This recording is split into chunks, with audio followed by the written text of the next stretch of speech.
Ladies and gentlemen, Undersecretary Claire Castro, the Palace Press Officer.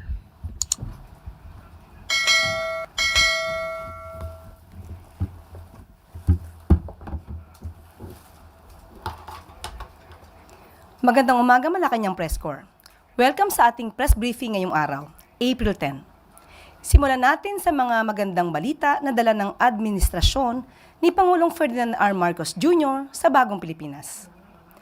Alinsunod sa pangakong modernization, sa hukbong sandatahan ni Pangulong Marcos Jr., pinatibay ng Armed Forces of the Philippines ang kanilang kakayahang pandagat sa pagdating ng pinakabagong naval asset, ang BRP Miguel Malvar, FFG-06.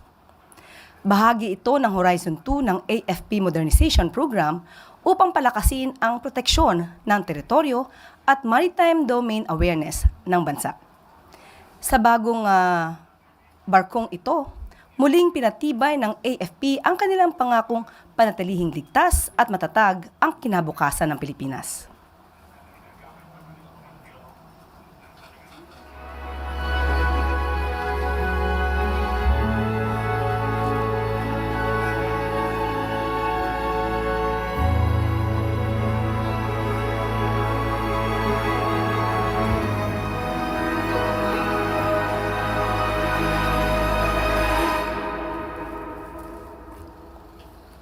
Isa pang good news, nominado muli sa iba't ibang kategorya sa 2025 World Travel Awards ang Pilipinas.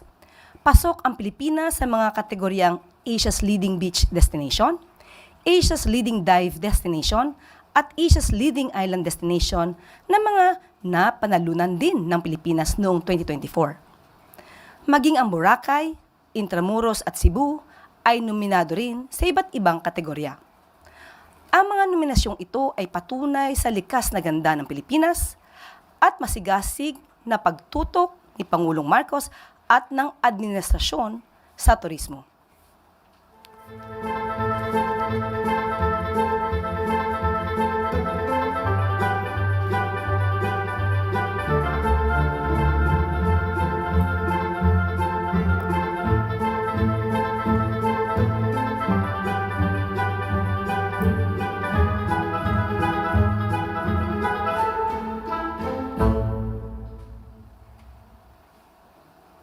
At sa ating huling good news, muli po nating pinaaalahanan ang lahat ng miyembro ng PhilHealth na maaaring mag-avail ng Outpatient Emergency Case Benefit o OECB. Ito'y package sa lahat ng mga PhilHealth accredited hospitals mula Level 1 hanggang Level 3 simula pa noong February 14, 2025.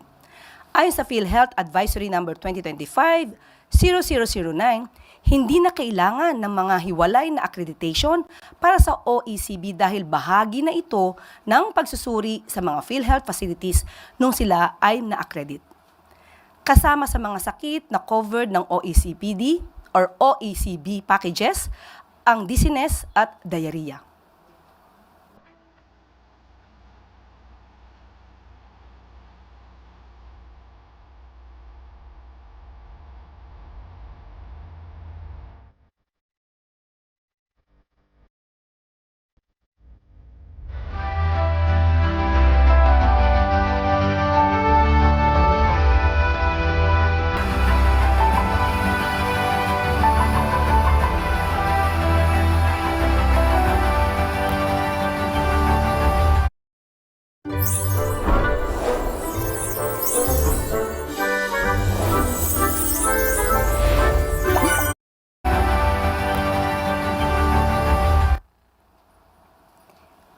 Yan po ang tagubilin ng ating Pangulo, palakihin at palawigin ang benepisyong makukuha ng taumbayan mula sa PhilHealth. At yan po ang good news natin sa araw nito. At makakasama rin po natin ngayong umaga si Special Assistant to the President for Investment and Economic Affairs, Secretary Frederick Go, para sagutin ang ilang katanungan tungkol sa 17% tariff na ipinataw kamakailan ng Amerika. Good morning, Secretary. Morning. Good morning. Hi. Ready for your questions on this matter? Secretary. Oh, well, okay, the the President met with the economic team last Tuesday morning, where during that meeting we discussed the tariffs that were being imposed on various countries all over the world. No, we also discussed the effect on the exports of all these countries, especially our Asian neighbors. We also discussed which sectors, which industries in the Philippines will be affected by these tariffs and the possible effects on our economy. And of course, we concluded the meeting by discussing possible ways forward, possible next steps, possible actions that your government can take regarding these reciprocal tariffs. First question po, Alvin Baltazar, Radyo Pilipinas.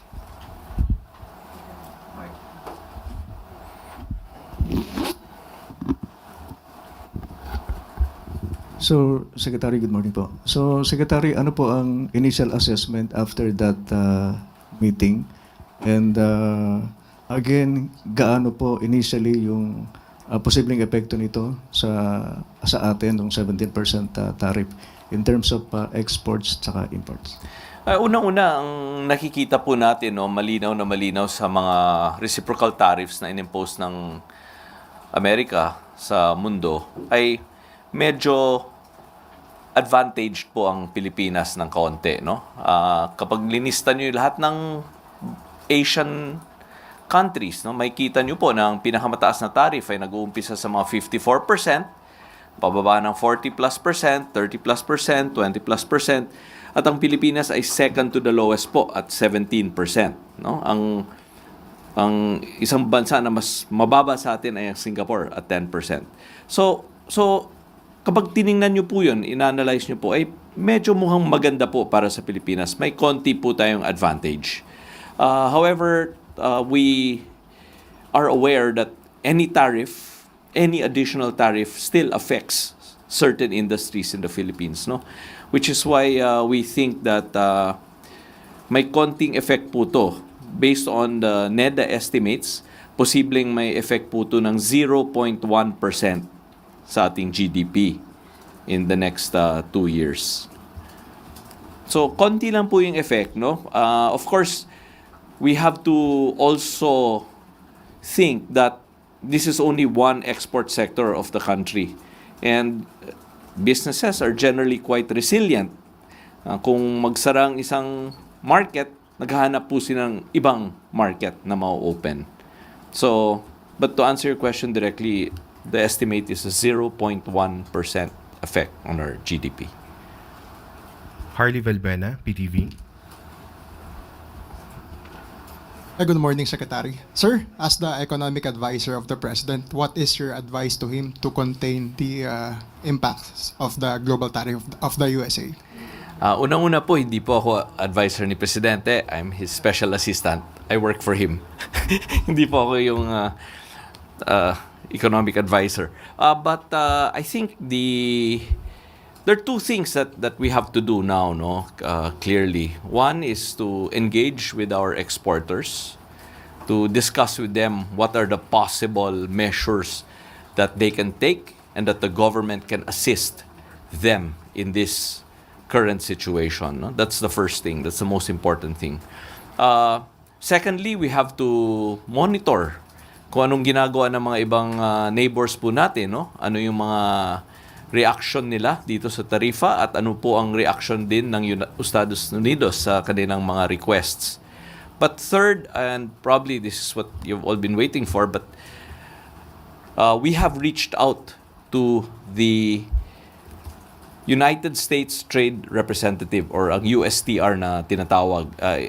Ang office po na ito yung responsible for all these trade tariffs, no? So we've reached out to the USTR and we have communicated with them our desire to engage in a meeting or dialogue with them, and they have positively responded.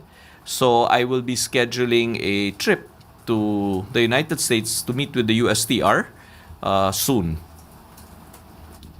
Follow up lang, sir.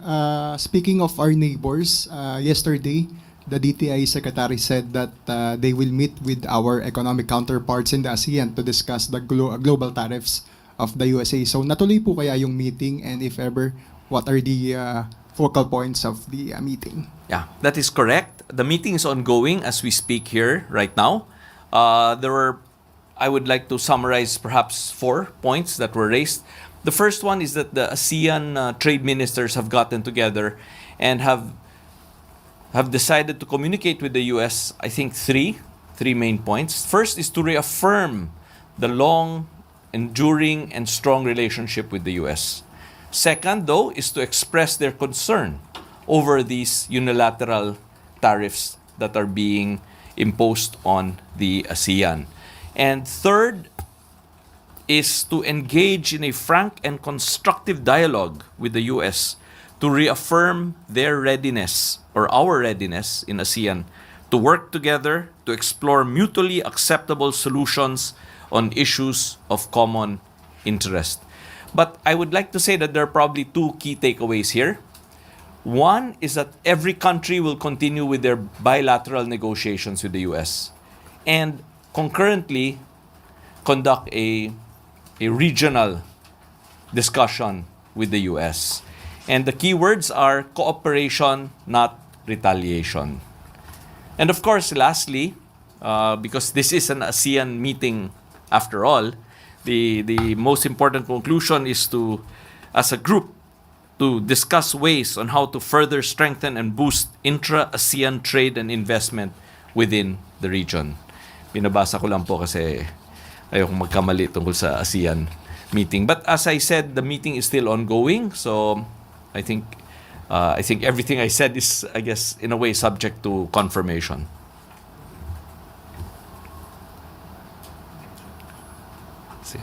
Maricel Halili, TV5. Sir, dun sa planned trip po ninyo sa US, are you going to appeal to the US government na baka pwede nilang i-consider wag na tayong bigyan ng taripa kahit na second to the lowest tayo? I think the keywords are probably not appeal. This is a negotiation. And of course, in my opinion, the best possible outcome is a free trade agreement. No? A free trade agreement means 0 tariffs on their side, 0 tariffs on our side. That's probably the best possible outcome of that meeting. But again, it's open communication, dialogue, cooperation, and let's see what we can negotiate. And this is also a common factor among the ASEAN countries. I cannot speak for the other ASEAN countries, but for ourselves, we are in a, shall we say, semi-good place. But of course, we cannot be complacent. We need to keep monitoring what the other countries do, and for ourselves, we need to negotiate an agreement that will be beneficial for our country and for the businesses and enterprises in our country. Thank you. Okay na. Thank you.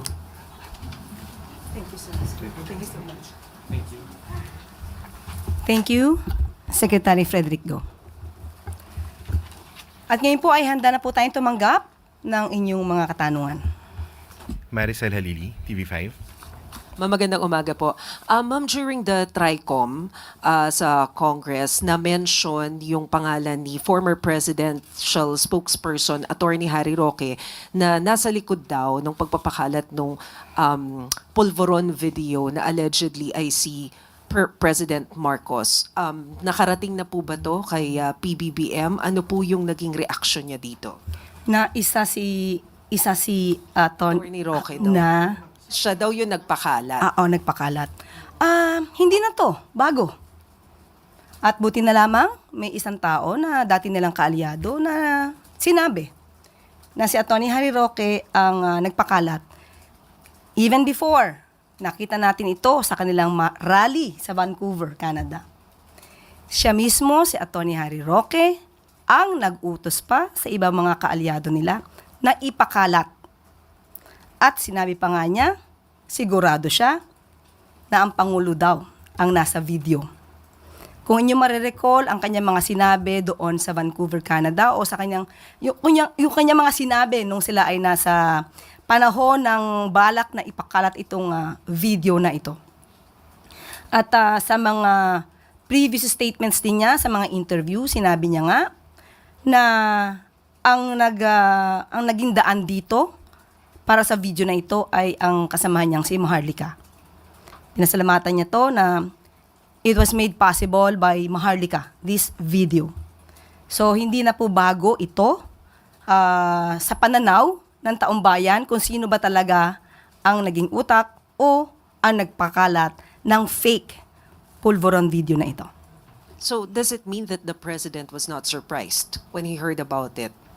Dahil ito naman po ay inimbestigahan na rin po, natatandaan po natin na inimbestigahan po ito, in-evaluate din po ito ng PNP at ng NBI at nagkaroon na rin po ng fact check at nagsagawa po ng panibagong pag-iimbestiga kung ito ay tunay o hindi, pero napatunayang manipulated ang sinabing video at may face swap. Ito ay galing din sa evaluation ng Deep Fakes Analysis Unit na part of India-based in Misinformation Combative Alliance or Combat Alliance. So hindi po ito lingid sa kaalaman ng palasyo dahil ang nais lamang po ng Pangulo ay maipakita sa taong bayan na hindi totoo ang kanilang pinapakalat na video at hindi totoo ang kanilang ibinibintang sa kanya. Ma'am, will there be any legal action from Malacanang? Nakausap natin ang Pangulo at sinabi po niya na hayaan na lang po natin ang ating mga law enforcement agencies, ang NBI, ang DOJ, ang magsagawa ng pag-iimbestiga patungkol dito. At kung mayroon dapat na managot, kung napakita talaga ang liability ng kahit sino dyan na involved, ay dapat lamang po siguro masampa ng kaso. Kung ito po ay makikita naman po ng DOJ at ng NBI. Salamat po. Ivan Mayrina, GMA 7. Yusek, may we get a statement on the kidnapping and murder of businessman Mr. K? Confirmed just today by Secretary Remulla. Nagkausap po kami, kanina lamang po, ni General Torre at saka ni General Jean Fajardo. At ang una po nilang sinabi sa akin ay magkakaroon po sila ng sariling press conference. At nung mga panahon na hindi po sila nagsasita ay dahil yun daw po ang bilin ng pamilya. Pero ngayong araw po na ito ay magkakaroon sila ng sariling press conference. At ang pinakahuling update po sa akin ay meron po silang case conference na nagaganap as of 10 o'clock or 10:30. The Filipino-Chinese business community expressed alarm over what they call a spate of kidnapping incidents. Sa bilang po nila, 12 so far this year. What does the palace have to say about this, and are we going to take stronger measures to respond to this? Opo, patuloy po ang pag-iimbestiga po dito. Hindi po ito tutulugan ng gobyerno. Ang lahat po na nagaganap dito ay pinagbilin po ng Pangulo na dapat imbestigahang mabuti para po malesen o ma-eradicate ang mga ganitong klaseng krimen dito sa Pilipinas. Ann Soberano, Bomboradio. Yusek, good morning. The Philippine Coast Guard on Tuesday said that it has spotted another Chinese research vessel sailing sa Cagayan Province. Na-detect po ito sa pamamagitan ng dark vessel detection technology from Canada. And it is the second ship that entered the northern economic zone ng Pilipinas. Ano po ba yung reaction dito ng Malacanang? Parang persistent na po yung presence ng mga Chinese research vessel sa ating teritoryo. Opo, sa mga ganyan pong mga issues po ay ipapaubaya po natin sa ating Philippine Coast Guard at nakikipag-ugnayan po tayo sa ngayon kay Commodore Tariela at malamang po maya-maya lamang po ay ibibigay namin sa kanya ay sa inyo ang kanyang mensahe. Sakaling mapatunayan na nagsasagawa nga talaga ng marine scientific research ang Chinese vessel na yon, ano po ba ang magiging hakbang ng pamahalaan? Sa ngayon po ay aalamin po muna natin, hindi po tayo pwede mag-speculate at ito po ay sensitibong issue. Kapag ka po napatunayan at mayroon po ng imbestigahan at mayroon na po tayong data, ibibigay po namin sa inyo ang sagot agad-agad po. Thank you po, ma'am. Pia Gutierrez, ABS-CBN. Hi ma'am. Ma'am, lately marami pong mga kandidato for the midterm elections ang napapansin because of their misogynistic or insensitive comments made during their campaign. Ano po ang reaction dito ng palasyo at kung may panawagan din po tayo sa mga kandidato? Paano nga ba ang ganitong klaseng pananalita noon ay pinapalakpakan? Parang ipinagbubunyi ang mga kandidato o mga leader na nagsasalita ng walang karespe-respeto, lalo-lalo na sa mga kababaihan. Ipinagmamalaki at ginagawang katatawanan, ginagawang joke, ang pambababae ng mga kalalakihan. Ginagawa ring issue at katatawanan ang mga rape na sitwasyon. Hindi na po ito dapat. Hindi po dapat na gawing idolo ang mga ganitong klaseng tao. Hindi po dapat ito pamarisan. Hindi na po dapat ito pinapalakpakan. Kung nagawa ito dati at pinapalakpakan, hindi na po sa panganahon ng administrasyon ni Pangulong Marcos na dapat ito mangyari. Kaya ayon po sa Pangulo, hindi po katanggap-tanggap ang mga kandidatong ganito ang nagiging naratibo sa kanilang pangangampanya. Dapat pong mapanatili ng bawat isa, ng bawat kandidato, lalo-lalo na pa mga kandidato na nagnanais na maging leader ng bansa. Dapat ipagpatuloy nila ang pag-promote ng respeto, ng integridad, at ng truthfulness o katotohanan sa kanilang mga sinasabi habang sila ay nagbibigay ng kanilang mga pangako sa kanilang mga constituents at sa mga botante. So masaya po ang Pangulo dahil po mabilis din pong umaaksyon ang COMELEC patungkol po dito sa mga walang karespe-respetong pananalita ng ibang mga kandidato. On another topic, on the tariffs din po, President Donald Trump kasi just announced a 90-day pause on the sweeping tariffs imposed on almost all countries except for China. Ano po ang reaction dito ng government? How is the government taking this? And acceptable po ba yung 10% na blanket na tariff rate for the Philippines, at least for this 90-day period? Mamaya po ay muli natin kakausapin si Secretary Go at tatanungin po natin. Natanong ko po yan kanina at sabi nga po niya ay kababasa lang po yata niya kanina ng balita at kakausapin din po niya ang Pangulo patungkol po dito. Is Romero, Philippine Star. So wala pa po tayong concrete measures on tariff sa US so far. So pinag-uusapan parang as we speak, no, Yusek. I was supposed to ask about that later. A while ago. Opo, nandito po kasi kanina si Secretary Go at siya po ang nagpaliwanag patungkol po sa mga maaaring gawing aksyon ng administrasyon patungkol po dyan. Okay. So, yeah. Regarding yung sa misogynistic comments, you're saying it was cheered, no, before. So, are you attributing it to our former president, yung mga ganong uri ng komento? Para sa record lang po. Wala po akong sinasabi na particular na tao. Kung yun po ang nasa sa isip po ninyo, yan po ay karapatan nyo pong mag-isip at mag-judge kung ano man po yun nasa isip po ninyo. Okay, so the president himself said it was unacceptable, yung mga ganong uri ng mga Pananalita. mentos. Opo, sinabi niya po. At tinanong po natin siya kanina kung ano ang kanyang mensahe, yun daw po ay unacceptable. Okay, salamat po. Thank you po. Eden Santos, Net25. Good morning po, Yusek. Balikan ko lang po yun dun sa di umano'y pulveron na video ni Pangulong Marcos. Sabi niyo po kanina ay naimbestigahan na yan, pero biglang iimbestigahan pa ng DOJ at NBI. At napatunayan na po na ito ay fake dun po sa isinagawang pagsusuri from yung Indian company. Wala po bang plano ang Malacanang, especially ang Pangulong Marcos, na magpa-hair follicle test na siyang hinihingi po para matuldukan na itong issue po ng di umano'y paggamit ng ipinagbabawal na gamot ng ating Pangulo? Sino po ba ang humihingi? marami po sa ating mga kababayan ang sa social media na nagre-react dito po sa ipinapalabas na video na ito. Actually, parang na-die down na po ito before dahil nga sasabi nga na Malacanang it's a fake. Pero biglang nabuhay after po nung ginagawang investigasyon mismo ng Kongreso, ng Kamara. Kaya po muling lumabas itong video na ito. And sabi nga po nung vlogger na si Miss Pebbles Cunanan ay si Attorney Harry Roque, yung mastermind nitong video. Pero inamin naman ni Miss Maharlika, yung another vlogger, na parang siya yung nagbigay lang kay Attorney Roque.